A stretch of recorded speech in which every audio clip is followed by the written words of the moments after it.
Salut tout le monde! Donc aujourd'hui on se retrouve dans la vidéo FAQ qui arrive enfin. Donc cela fait un petit moment que je vous avais posté une photo pour la foire aux questions. Donc voilà, maintenant j'ai fait enfin la vidéo pour y répondre. Je sais que ça a un petit peu duré. Enfin voilà, le tout c'est qu'elle soit là. Alors pour éviter de faire une vidéo trop longue, parce que je sais que moi quand les vidéos sont trop longues je me lasse, je me dis ah c'est chiant.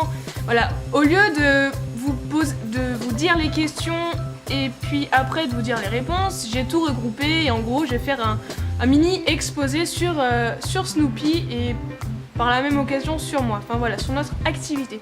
Donc c'est parti. Donc Snoopy ici présent est né le 19 janvier 2009, il a donc 6 ans. On m'a demandé où je l'avais adopté, alors en fait ça c'est un peu compliqué, enfin non c'est pas si compliqué que ça, c'est très simple. Tout simplement c'est le chien de mon frère, donc de mon grand frère. Donc il a acheté ce chien et à cause de son boulot, il faisait beaucoup de trajets donc il pouvait pas emmener Snoopy, c'était trop compliqué. Donc il nous l'a donné en garde chez nous quand Snoopy avait environ 3 ans. Donc voilà, ça fait à peu près 3 ans qu'on l'a à la maison. Pourquoi ce nom? Tout simplement parce que mon frère, son doudou, c'était un Snoopy. Donc, me demandez pas pourquoi. C'est comme ça. À quel âge Snoopy a-t-il commencé le canicross? Eh bien, il a commencé cette activité lorsqu'il avait 5 ans. Donc, c'était l'année dernière. Donc, cela ramène à la question, quand avons-nous commencé à faire du canicross? C'était, il me semble, à peu près au mois de octobre 2015. Donc ça fait même pas un an que nous avons commencé à faire du canicross. Dans quelle région sommes-nous? Eh bien nous sommes dans Vendée, qui est dans le pays de la Loire, c'est en dessous de la Bretagne et au-dessus du Poitou-Charentes. Voilà, côte atlantique. Alors là, il y a la question, comment avons-nous découvert le canicross? C'est très simple. En fait, Snoopy fuguait. Il fuguait de la maison, il allait voir les voisins, il faisait sa petite vie tranquille. Et puis alors du coup, pour ne plus être confronté à cette situation, ma mère l'a inscrit au club canin, donc pour faire de l'éducation canine. Et donc elle y allait, elle a vu que dans ce club, il faisait du canicross, donc elle s'est renseignée sur cette discipline. Et elle s'est dit, bah tiens,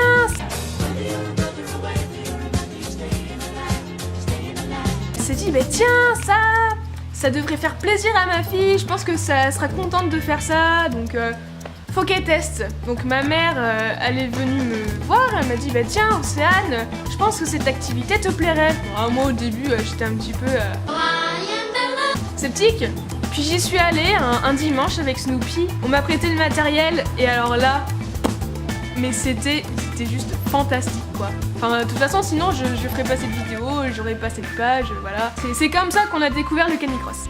La question, comment était-il au début? Donc comment a-t-il lui vécu son début de canicross? Bah il était tout foufou, il allait partout, bah il connaissait pas sa gauche, sa droite, il connaissait pas les règles de base. Donc il était vraiment foufou, mais bah en fait il est toujours foufou. Est-ce que on a essayé l'agility? Alors oui, on a essayé de faire de l'agility, enfin c'était plutôt ma mère parce que ma mère s'occupe donc de l'éducation. Elle a essayé de faire de l'agility mais donc Snoopy était tellement distrait que bah, c'était pas possible, fallait qu'il devienne plus sage pour continuer. Est-ce qu'on fait de l'obérythmé? Eh bien la réponse est non, tout simplement parce que l'obérythmé, enfin les cours d'obérythmé tombent en même temps que les cours d'éducation. Non, on n'en fait pas. Avons-nous rencontré des difficultés lors des entraînements de canicross? Oui, plutôt. Snoopy en fait est un chien hyperactif, donc c'est plutôt compliqué pour lui expliquer les ordres de base. Ça va mieux avec le temps. C'est toujours un petit peu compliqué, mais bon voilà. Sinon, à part ceci, si une fois j'avais fait une compétition en Bretagne et il y avait un gros tas, c'était une sorte de grosse flaque boueuse, totalement dégueulasse. Et en arrivant dedans, Snoopy ne voulait pas se mouiller les pattes. Donc j'ai dû porter ce gros tas pendant plusieurs mètres. Il y a une photo qui a été prise, elle a été postée il y a plusieurs mois. C'est plutôt comique à voir, mais sur le moment c'était pas très drôle.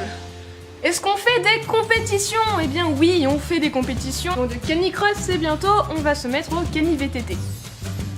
Comment a-t-on appris à faire du cani-VTT? Eh bien là je peux pas vraiment vous répondre. À force de faire du canicross, Snoopy donc commençait à assimiler les règles, les bases, les ordres. Et donc le cani-VTT c'est à peu près pareil, c'est juste la vitesse qui change. Donc là au début c'était un petit peu compliqué parce que il allait à la vitesse de canicross, c'est-à-dire qu'il trottinait. Et puis plus j'en fais, plus il commence à comprendre qu'il faut vraiment courir et il se donne à cœur joie, il est vraiment heureux. Voilà. Cool!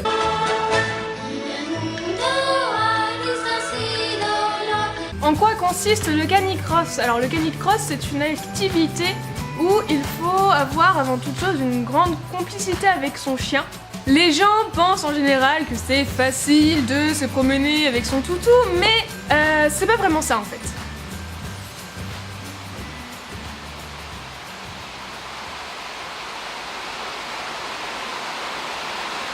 Putain! Il commence à pleuvoir, c'est juste horrible. Donc, je ne sais pas si vous allez Oh putain, j'ai du mal décidément. Je ne sais pas si vous allez m'entendre à cause de la pluie, donc je vais me rapprocher. Voilà, je vais parler plus fort. Ah!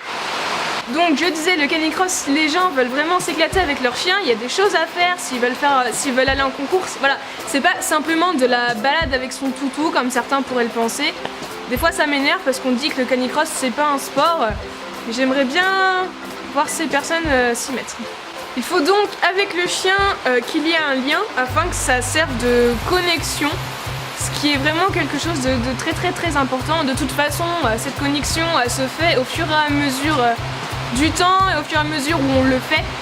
Donc ça, il n'y a pas de souci, mais de toute façon, c'est vrai que c'est important. Pourquoi avoir une telle connexion? Est-ce important? Tout simplement parce que votre chien vous fait confiance, par exemple quand il faut tourner ou quand il y a des difficultés lors des parcours. Mais vous aussi, vous devez leur faire confiance, donc je parle en connaissance de cause. Tout simplement parce que un jour, je me suis perdue en forêt, toute l'équipe m'avait cherché pendant 1 heure. Moi, j'étais totalement perdue, j'étais toute seule avec Snoopy. Et au bout d'un moment, j'ai laissé tomber, j'ai arrêté de chercher et je lui ai donné toute ma confiance. Il a dû... Enfin, je le suivais tout simplement, je savais pas où j'étais. Ça aurait fait un peu Koh-Lanta en fait, mais heureusement que j'ai pas mangé de verre. Dégueulasse. Oui, donc je ne savais pas où j'allais, je le suivais, il était libre d'aller où il voulait et moi j'étais à sa merci quoi. Voilà. Et au final, il m'a ramené à un petit village, j'ai pu appeler, on a pu me récupérer. Ce jour-là, je ne sais pas combien de kilomètres j'avais fait, mais je m'en souviendrai toute ma vie.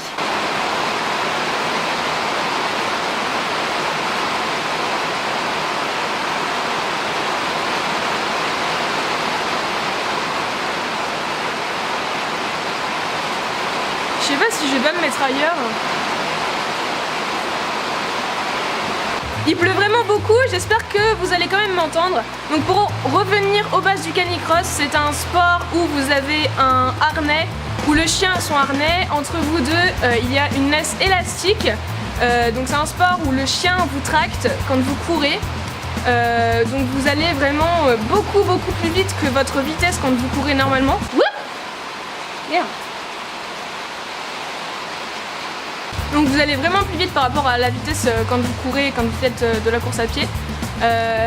C'est un peu compliqué, enfin non c'est pas compliqué, mais il y a quand même de la technique à avoir pour les départs quand le chien d'un coup il envoie tout pour pas se casser la gueule en fait. Voilà, des fois c'est compliqué. Moi le nombre de fois où je suis tombée dans les descentes et... Oh là là, enfin bref. Donc canicross il y a le mot cross, hein, donc voilà.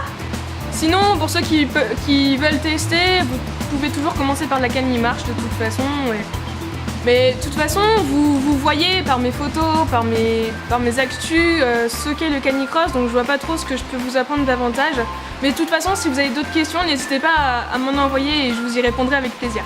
Les deux dernières questions. Alors, la première, quel logiciel j'utilise pour faire mes montages? Donc j'utilise Photofiltre.